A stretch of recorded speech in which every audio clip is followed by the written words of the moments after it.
The rain was coming down in sheets as I stared out the window of my Seattle apartment, the Space Needle barely visible through the downpour.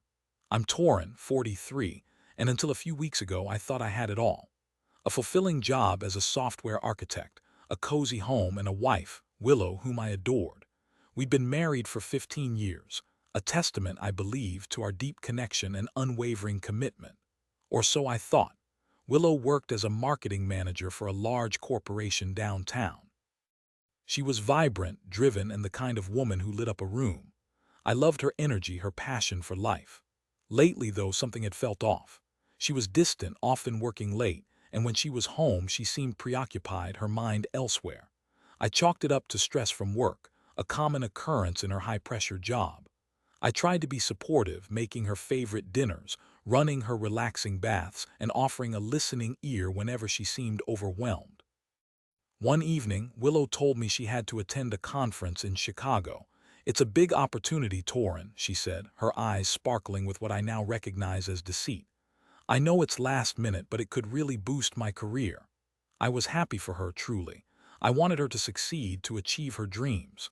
"Of course, go," I told her, giving her a hug. "I'll miss you, but you have to do what's best for you." She left early the next morning, a quick kiss on the cheek, a hurried "I'll call you tonight," and then she was gone.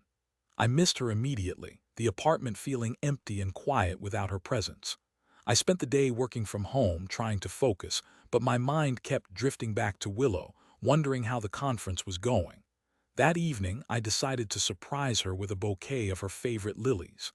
I knew her hotel was the Grand Majestic, a luxury hotel in downtown Chicago. I called the front desk, hoping to arrange for the flowers to be delivered to her room. "I'm sorry, sir," the receptionist said politely, "but we don't have a Willow registered as a guest." My heart skipped a beat. "That's impossible," I said, my voice trembling slightly. "She's attending a conference." "Are you sure you checked correctly?" "Yes, sir," the receptionist replied. "I've checked twice. There's no Willow registered under any conference affiliation either." A cold dread washed over me. Where was she? Why wasn't she at the hotel? I hung up the phone, my mind racing. I tried calling her cell phone, but it went straight to voicemail. I left a message, trying to sound casual, but my voice betrayed my growing anxiety. "Hey, honey, just wanted to see how the conference is going. Call me when you get a chance. Love you." Hours passed and still no call. I couldn't shake the feeling that something was terribly wrong. I started to go through her things, searching for any clue, any explanation for her absence. I found nothing, just the usual clothes, toiletries, and makeup. Then I remembered her laptop. It was usually password protected, but I knew she sometimes used the same password for multiple accounts. I hesitated for a moment, knowing that I was crossing a line, invading her privacy. But I couldn't shake the feeling that I needed to know the truth. I grabbed her laptop, powered it on, and typed in the password I suspected she used. To my surprise, it worked. The laptop opened to her email inbox. My hands shaking, I started scrolling through her messages. Most were work-related, but then I saw one that caught my eye. It was from someone named Kylan. The subject line read, "Can't wait to see you." My blood ran cold as I clicked on the email. The message was short but explicit, detailing their plans for the weekend. "I'm counting down the minutes until I can hold you in my arms again," Kylan wrote.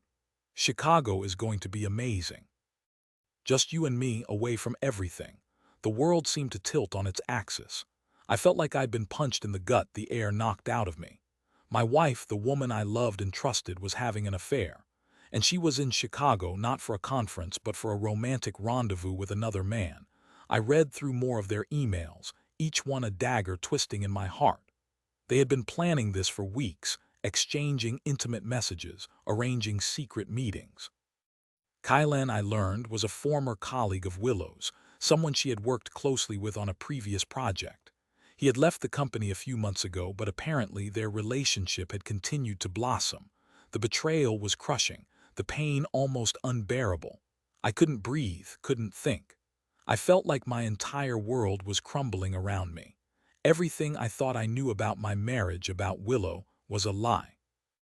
I spent the rest of the night in a daze, replaying the past few months in my mind, searching for any signs I might have missed.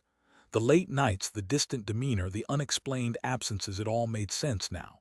I had been so blind, so trusting, so naive. Willow finally called the next morning, her voice bright and cheerful. "Hey honey, how are you? The conference is going great. I've learned so much." I could barely speak, the anger and hurt choking me. "Where are you, Willow?" I managed to ask, my voice trembling. "I told you I'm in Chicago at the conference," she replied, her tone slightly defensive. "Don't lie to me," I said, my voice rising. "I know about Kylan, I know about your affair." There was a long silence on the other end of the line. Then she spoke, her voice barely a whisper. "Torin, I don't want to hear it," I interrupted. "Just come home. We need to talk." She arrived back in Seattle late that night, her face pale and drawn. I waited for her in the living room, my arms crossed, my heart pounding. She walked in, her eyes filled with tears. "Torin, I'm so sorry," she said, her voice breaking. "I never meant to hurt you, but you did," I replied, my voice cold and hard. "You shattered everything we had." She tried to explain, to justify her actions, but I couldn't listen. Her words were just empty excuses, hollow apologies. The truth was, she had betrayed me, and I didn't know if I could ever forgive her. We spent the next few weeks in a state of limbo, living in the same apartment but worlds apart. I couldn't look at her without feeling a surge of anger and resentment. She tried to reach out, to repair the damage, but I pushed her away.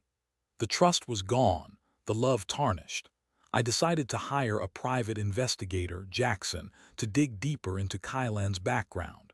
I needed to know everything about the man who had stolen my wife's affection. Jackson was a seasoned professional, discreet and efficient.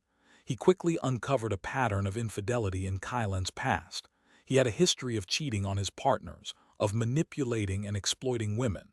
He was a serial philanderer, a master of deception. The information Jackson provided only fueled my anger and resentment. Willow had fallen for a con artist, a man who preyed on vulnerable women. I confronted her with the evidence, and she was devastated. She claimed she didn't know about Kylan's past, that she had been blinded by his charm and attention. But I didn't believe her. How could she be so naive, so foolish? I made the decision to end our marriage. The betrayal was too deep, the wounds too raw. I couldn't spend the rest of my life wondering if she was being honest, if she was truly committed to me. I filed for divorce, and Willow didn't contest it. She knew she had messed up, that she had lost everything. The divorce was finalized a few months later. I moved out of our apartment and into a small condo downtown. I threw myself into my work, trying to forget the pain and heartbreak. But the memories lingered, the scars remained. One day, Jackson called me with some unexpected news. He had been investigating Kylan's finances and had discovered some irregularities.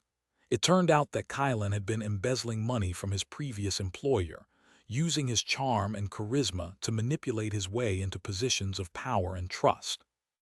Jackson had gathered enough evidence to turn him into the authorities. I was hesitant at first, not wanting to get involved any further in Kylan's life. But then I thought about Willow, about how he had deceived and manipulated her, about how he had destroyed our marriage. I decided to cooperate with Jackson and the authorities. Kylan was arrested and charged with multiple counts of fraud and embezzlement. He faced a long prison sentence. As for Willow, she reached out to me a few months after Kylan's arrest. She was remorseful and ashamed, admitting that she had made a terrible mistake. She had lost her job, her friends, and her reputation. She was alone and miserable. I listened to her apology, but I didn't offer forgiveness. The pain was still too fresh, the wounds too deep. I told her that I needed time, that I didn't know if I could ever trust her again. She understood and accepted my decision. We parted ways, our future uncertain. Years have passed since then. I've moved on with my life, focusing on my career and my own well-being. I've learned to be more cautious, more discerning in my relationships. I've also learned that forgiveness is a process, not an event. It takes time, patience, and a willingness to let go of the past. I don't know what the future holds for Willow and me. Maybe one day we'll be able to rebuild our friendship, to find a way to move forward. But for now, I'm content to focus on myself, to heal from the pain of betrayal and to embrace the possibility of a new beginning. The rain has stopped and the sun is starting to peek through the clouds. The Space Needle is now clearly visible, a symbol of resilience and hope. I take a deep breath, feeling a sense of peace and acceptance. The past is behind me, and the future is full of possibilities.